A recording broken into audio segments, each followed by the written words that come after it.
up outside offices and in parks, or the glow the city gives me at 5 a.m. when I'm dirty from the night before and edging into the day with dry shampoo and muscles still tight from dancing and smoke. But I heard you everywhere, our residue on pavements and the seats of buses, reminding me of a conversation, a look, a half hour I'd spent waiting for you or sitting in the office counting down the conversations until I'd step onto the district line to find you. And I walked past grubby doors with newspaper headlines ringing in my mind, hearing the arguments we would have had about them, dissecting the nitty-gritty until you laughed and pushed me up against a street wall, stopping our debate under a pile of bitty kisses. And without you, the boating lake, and the pub gardens with their wooden benches and fairy lights, and the wind tunnel when a tube pulls away and you tip on the edge of the tracks, and the lines of commuters in walking queues with frowns, clutching coffee in cardboard cups. They all seemed empty. 5.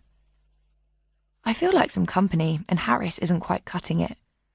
Frank pointed at his dog, who was running across the beach. Would you mind if I walk with you? His voice sat on the wind like they were friends.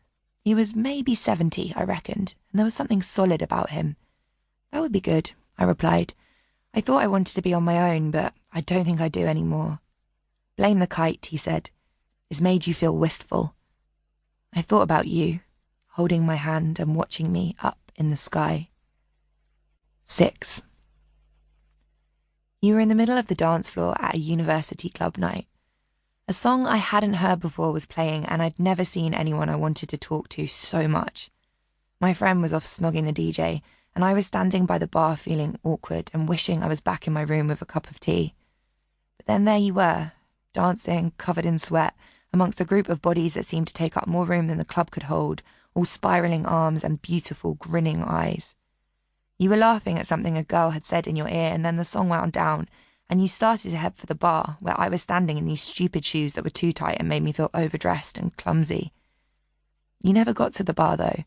The first beats of the next track, I can't remember what it was, some indie anthem with too much electric guitar, sucked you back into the bodies, skanking and laughing.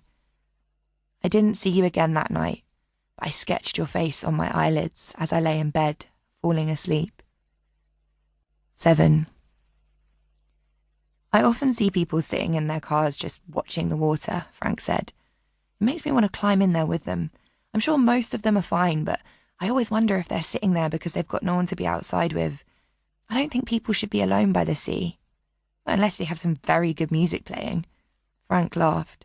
Yes. Are you a musician? I don't know what I am. Oh, you're in the best possible position. Would you like a ginger nut?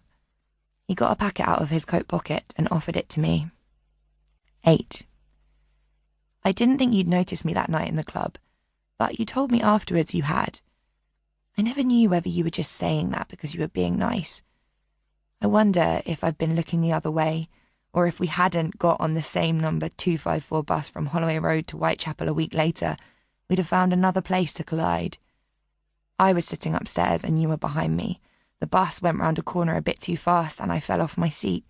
You burst out laughing and I turned around and saw you, the man I'd drawn on my eyelids. How did you manage to fall over when you were sitting down? 9. Frank and I start to walk. The sea is the colour of pigeons. I can smell September in the sky, leafy and salty and ripe. 2 seagulls are bickering over something they found on the stony slope down to the sea, and they hoot at each other before taking off. I ask Frank if he lives here. He tells me he does, that he's a retired magician, and when he and his partner Ian stopped working, they'd moved to the coast. What kind of magic do you do? I ask. All kinds, he says, and he smiles. These days I earn a bit of money baking cakes for a friend's coffee shop. Her name's Jackie. You'll meet her soon enough, I'm sure. You can smell her shop 3 miles away, so everyone gets sucked in sooner or later. Then he pulls a £10 note out from behind my ear and laughs at my surprise. 10. I don't know if you'll remember this, but one of the first times we hung out, I was working. I only had an hour free at midday, so you came to see me and said you'd bring lunch. We met in the little park in Stratford and all you brought was chocolate cake. There were no sandwiches, but you had paper plates and plastic.